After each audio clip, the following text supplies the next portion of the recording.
how many people have been listed here, but I don't think 400,000 will not be, might not have been listed there. And even with the less number, you have this thick book, only the names of the dead. I'm receiving this book with really heavy heart. This is a totally unacceptable situation. As the Secretary General, this is really, I think you will share with me, heartbreaking situation now. Ladies and gentlemen, the humanitarian situation in Syria has been of the gravest concern, not only to me, to a whole world's people during the last full 5 years now. We have just begun in March 6th year. Yesterday's use of bomb attacks in Tartus and Jabaleh are further demonstration that there is nowhere safe for civilians to go. This year alone, continued fighting and airstrikes have caused thousands of terrified children, women, and men to flee their homes, seeking safety from bombs, shelling, and other violences. I'm also very worried about the escalating military activity in areas in and around Damascus, in Aleppo, and Idlib, and north of Homs, which is causing mounting civilian casualties. I call on all parties on the cessation of hostilities to abide by its terms, and I call on all member states to use their influence immediately to end the carnage by bringing about a negotiated settlement and a political transition. Despite the modest progress on reaching some besieged areas in recent weeks, millions of Syrians are trapped without access to food or essential medical care. International humanitarian law very clearly states the responsibility of warring parties to protect civilians and to do everything possible to avoid the civilian casualties. Denying people access to food and medical care is another serious violation. Attacks on hospitals are war crimes, and those responsible must be held accountable. I have already requested formally at least two times, to the Security Council that those perpetrators who committed war crimes and crimes against humanity must be brought to international criminal courts. And the High Commissioner for Human Rights also made a formal statement to that effect. Ladies and gentlemen, despite this continuing horror, Syrians working to help and protect each other every day are an example of humanity and solidarity to the world. The courage and dedication shown by Syrian volunteers and staff members of NGOs and civil society groups who brave rockets and bombs to perform search and rescue work and to deliver humanitarian aid of all kinds is moving and inspiring.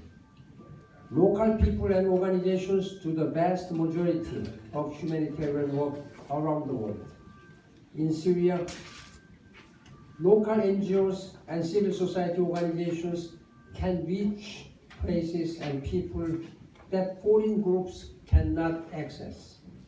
Their networks and understanding of local conditions and culture make them a crucial partner for the United Nations and the entire international humanitarian community.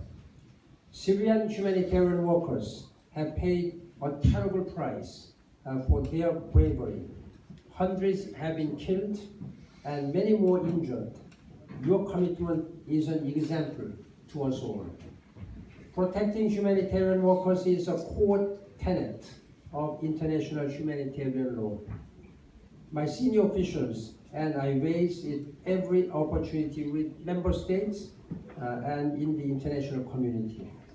mobilizing world leaders to recommit to upholding the rules of war is one of core responsibilities of the Agenda for Humanity, which will be adopted at the end of today. People sometimes tell me I have the most difficult job in the world.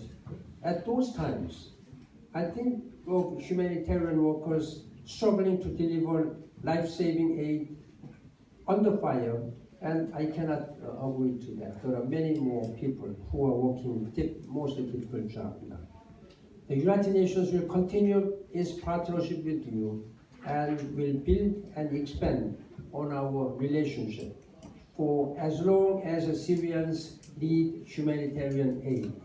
And beyond that, when a negotiated settlement for transition is reached and you start the work of rebuilding your beautiful country.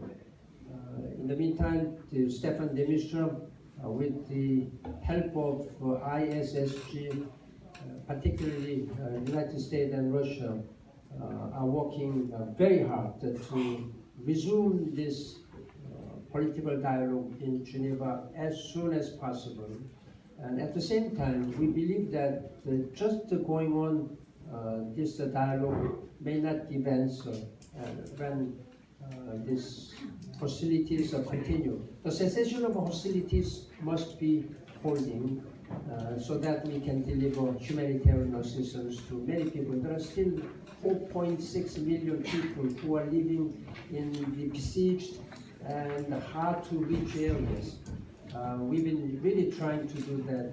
As I told you, many hundreds of humanitarian workers of Syria have been killed. That really hampers our international humanitarian workers to have access. I've been urging them to get rid of or eliminate all these cumbersome administrative hindrances, bureaucracies, and roadblocks, checkpoints. That's why we've been even trying to provide aid through airdrops. But airdrops, it is easy to say, but very difficult in practice.